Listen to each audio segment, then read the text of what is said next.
जय हिंद दोस्तों स्वागत है आपका आपके अपने YouTube चैनल ज्ञानदेव होस्ट में। और इस वीडियो में मैं आपको बताने वाला हूं दिल्ली शहरी आश्रय सुधार बोर्ड यानी कि Delhi urban shelter improvement board JEE online form 2020-21 के बारे में कि कैसे आपको इस भर्ती का फॉर्म फिलअप करना है। तो आप इस वीडियो को देखते रहिए, मैं आपको इसके बारे में पूरी जानकारी देने वाला हूँ जिससे कि आप इस फॉर्म को बिना किसी मिस्टेक के भर पाओगे। और साथ ही मैं आपको ये भी बता दूं कि आप लोग इसमें ऑल इंडिया से अप्लाई कर सकते हो और अप्लाई करने के लिए आपको कोई भी एप्लीकेशन फीस पे करने की आवश्यकता नहीं है। तो आप वीडियो को देखते रहिए।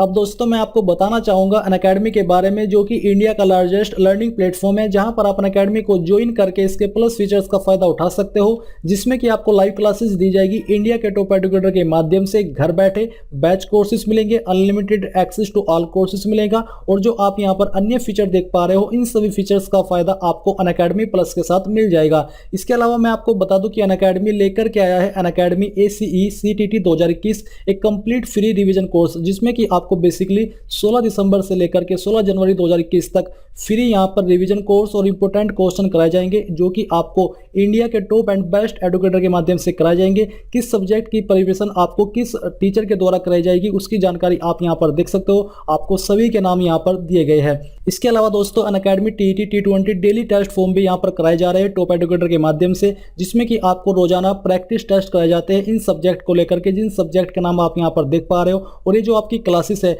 ये आपकी इंग्लिश और हिंदी दोनों के अंदर होती है, जिसको कि आप फ्री में ज्वाइन कर पाएंगे। आप यहां पर रोजाना 1 दिसंबर 2020 से लेकर के 31 दिसंबर 2020 शाम 6 बजे इसको ज्वाइन कर सकते हैं। और ज्वाइन करने के लिए आपको कोई भी चार्ज पे नहीं करना है, आपको इन दोनों क्लासेस को फ्री में ज्वाइन कर लेना है। और अगर आप TET का सब्सक्रिप्शन लेना चाहते हो तो आपको यहां पर 12 मंथ का प्लान 6000 रुपए का पड़ेगा। बट अगर आप मेरे कोड GDH TET का इस्तेमाल करोगे तो आपको 10% की तुरंत छूट मिल जाएगी। इसलिए सब्सक्रिप्शन लेने से पहले कोड का इस्तेमाल करना बिल्कुल मत भूले। ज्वाइन लिंक आपको वीडियो के डिस्क्रिप्शन में दिए है। तो ये आपकी ऑफिशियल वेबसाइट है और इस ऑफिशियल वेबसाइट में आप यहां पर व्हाट्स न्यूज सेक्शन के अंदर देख सकते हो कि detailed advertisement for JE civil and electric on contract base. जैसे ही आप इसके ऊपर क्लिक करोगे तो आपके सामने यहां पर इसका PDF आ जाएगा, जिसमें कि आप सबसे पहले जान लीजिए कि आप लोग इसको 14 दिसंबर 2020 से लेकर के 23 दिसंबर 2020 शाम 6 बजे तक अप्लाई कर पाओगे। और जो आपको सैलरी दी जाएगी वो आपको यहाँ पर 35,400 रुपये, साथ ही आपको प्लस DA भी दिया जाएगा।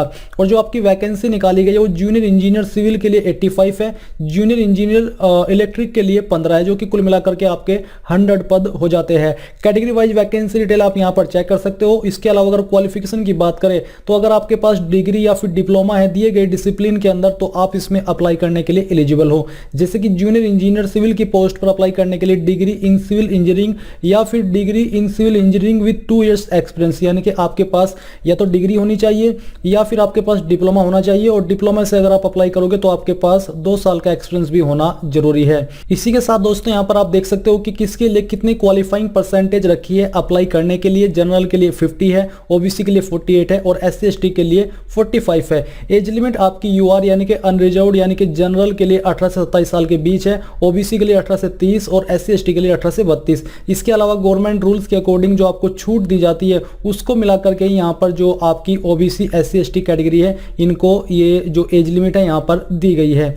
और फिर यहाँ पर दोस्तों अब जो आपका सिलेक्शन क्राइटेरिया रहेगा उसके बारे में जानकारी देख लीजिए। अब बात करते हैं फॉर्म फिलअप प्रोसेस के बारे में। तो ये आपकी ऑफिशियल वेबसाइट है, यहीं से आपका जो अप्लाई लिंक है वो मैंने ओपन कर लिया है। इसका डायरेक्ट लिंक आपको वीडियो के डिस्क्रिप्शन में मिल जाएगा। ये लिंक ओपन करने के बाद आपको यहाँ पर एक एक करके जानकारी को फिलअप करना है। तो सबसे पहले जो भी आपका फुल नेम है वो यहाँ पर एंटर कर दीजिए। ये आपको 10th की मार्कशीट के अनुसार फिलअप करना है। फिर आपको यहाँ पर अपने पिताजी का नाम भी एंटर कर देना है। ये करने के बाद दोस्तों यहाँ पर आप देखोगे ईमेल आईडी, तो जो भी आपकी ईमेल आईडी है वो आपको यहाँ पर फिलअप करनी है। तो चलिए हम यहाँ पर इसको फिलअप कर देते हैं। इसको फिलअप करने के बाद आप यहाँ पर नीचे देखोगे DOB, तो जो भी आपकी DOB है वो यहाँ से आपको कैलेंडर के ऊपर क्लिक करके चूज कर लेनी है। पहले यहाँ से अपना ईयर सेलेक्ट कीजिए, फिर यहाँ से मंथ और इसके बाद डे, तो आपकी DOB आ जाएगी। जेंडर आपका जो भी है वो यहाँ से आपको सिलेक्ट कर लेना है। इसके बाद आती है आपकी DUSIB इंटर्न, अगर आप हो तो यस कीजिए, नहीं तो आपको नो करना है। यानी कि अगर आप इसके इंटर्न एम्प्लॉय हो तो यहाँ पर यस करना है, अगर आप बाहरी है फ्रेशर है तो आपको यहाँ पर नो सिलेक्ट कर लेना है। कास्ट कैटेगरी आपकी क्या हो यहाँ से आपको चूज करनी है। एजुकेशन यानी कि किसके माध्यम से आप अप्लाई कर रहे हो, तो यहाँ पर दोस्तों हम BTech या फिर MEM या डिप्लोमा, जो भी बेसिकली आपकी क्वालिफिकेशन है वो आपको चूज करनी है। स्ट्रीम यानी कि किस डिसिप्लिन में अप्लाई कर रहे हो वो आपको चूज करना है। टोटल एक्सपीरियंस, अगर आप डिप्लोमा के माध्यम से कर रहे हो तो आपको एक्सपीरियंस की जानकारी देनी है जो कि कम से कम आपसे 2 साल का मांगा है, तो आपको वो चूज करना होगा। इसी के साथ नीचे आता है प्रेजेंट एड्रेस। तो जो भी आपका प्रेजेंट एड्रेस है वो यहाँ पर दोस्तों आपको अपनी आईडी के अकॉर्डिंग फिलअप कर देना है। ये फिलअप करने के बाद दोस्तों यहाँ पर आप देखोगे नीचे आपकी सिटी, तो जो भी आपकी सिटी है वो यहाँ पर आपको एंटर करनी है। कैंडिडेट इसमें ऑल इंडिया से अप्लाई कर पाएंगे।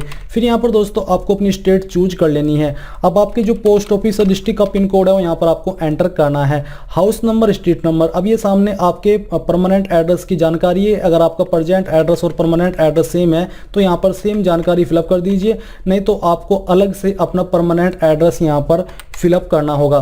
तो चलिए हम यहाँ पर सेम जानकारी फिलअप कर देते हैं। ये करने के बाद नीचे आपके सामने आती है एजुकेशनल डिटेल, बट इस तरफ आपके सामने है फोटो एंड सिग्नेचर। पहले इसको अपलोड कर लेते हैं। अब दोस्तों आपके सामने यहाँ पर आपको फोटो एंड सिग्नेचर आ जाएगा, बट मैं आपको बता दूं कि जब तक आपके फोटो का डायमेंशन 276x354 पिक्सल और साइज 50 से 150 KB के बीच में नहीं रहेगा तब तक ये फोटो अपलोड नहीं होएगा, चाहे आप कुछ भी कितनी भी कोशिश कर ले। इसलिए आपको दोनों के जो फोटो एंड सिग्नेचर के डायमेंशन है, साइज है, उनके अंदर रहते ही इस फोटो को और सिग्नेचर को अपलोड करना है। फिर यहाँ पर नीचे आपके सामने एजुकेशनल क्वालिफिकेशन की जानकारी आ जाएगी।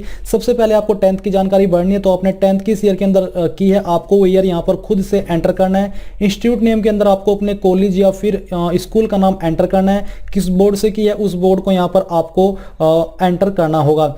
फिर यहाँ पर आपको परसेंटेज मार्क्स के ऊपर क्लिक करके चूज कर लेना है कि आपकी परसेंटेज कितनी थी। आपको यहाँ पर एक टोटल परसेंटेज डालनी है, ना कि पॉइंट वाली। फिर आपको रिमार्क्स के अंदर एंटर करना है कि आप पास थे या फिर फेल थे। फिर यहाँ पर जो आपकी 12th की जानकारी है वो आपको यहाँ पर सेम तरीके से भरनी है कि आपने किस ईयर के अंदर पास की थी। इंस्टीट्यूट नेम के अंदर आपको अपने कॉलेज का नेम एंटर करना है। किस बोर्ड से की थी आपको उस बोर्ड का नाम यहाँ पर डालना है। और परसेंटेज के अंदर आपको अपनी परसेंटेज सिलेक्ट कर लेनी है कि आपकी परसेंटेज कितनी थी। तो चलिए हम यहाँ पर इसको सिलेक्ट कर लेते हैं। ये करने के बाद यहाँ पर दोस्तों आपको रिमार्क्स के अंदर सेम तरीके से जानकारी भरनी है। अब अगर आप डिप्लोमा की जानकारी दे रहे हो तो यहाँ पर आपको ईयर के अंदर डिप्लोमा का पासिंग ईयर डालना है। इंस्टीट्यूट नेम के अंदर आपको इंस्टीट्यूट का नेम डालना है और किस यूनिवर्सिटी से की थी आप यहाँ पर उसका नाम डाल दीजिए, या फिर डायरेक्टली फिर से इंस्टीट्यूट का नेम यहाँ पर आप लिख दीजिए। परसेंटेज यहाँ पर फिलअप कर दीजिए और जो आपका रिमार्क्स है वो भी यहाँ पर एंटर कर दीजिए।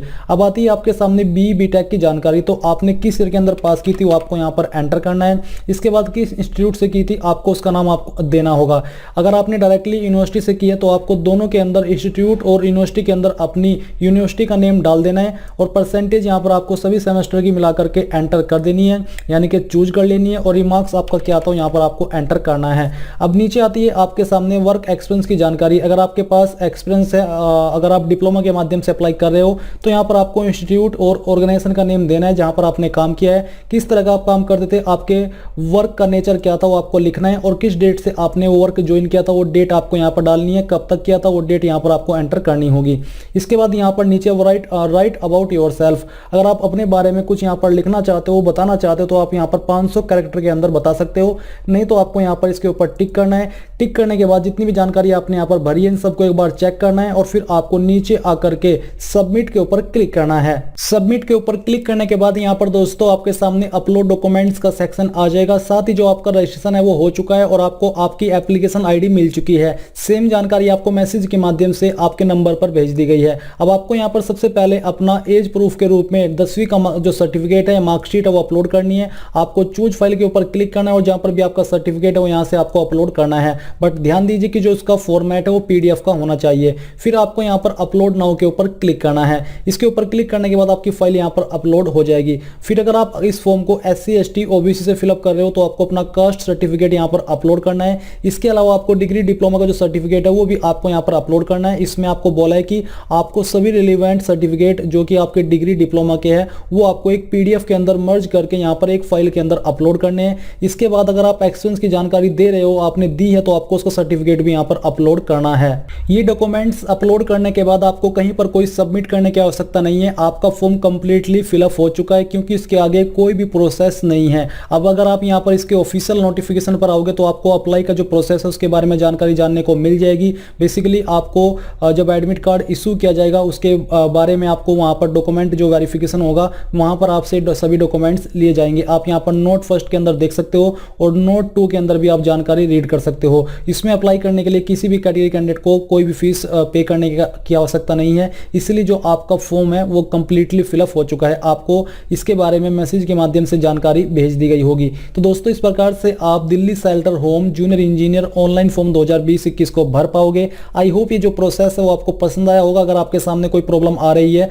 तो आप मुझे कमेंट करके पूछ सकते हैं। एंड इस वीडियो के लास्ट में मैं आपसे बस यही कहना चाहूंगा कि आप इस वीडियो को लाइक शेयर और साथ ही साथ आपके अपने यूट्यूब चैनल ज्ञानदेव होस्ट को सब्सक्राइब करके बेल के आइकन को ऑन कर लें ताकि आपको आगे आने वाली वीडियोस के नोटिफिकेशन सबसे पहले मिल पाए। जय हिंद दोस्तों।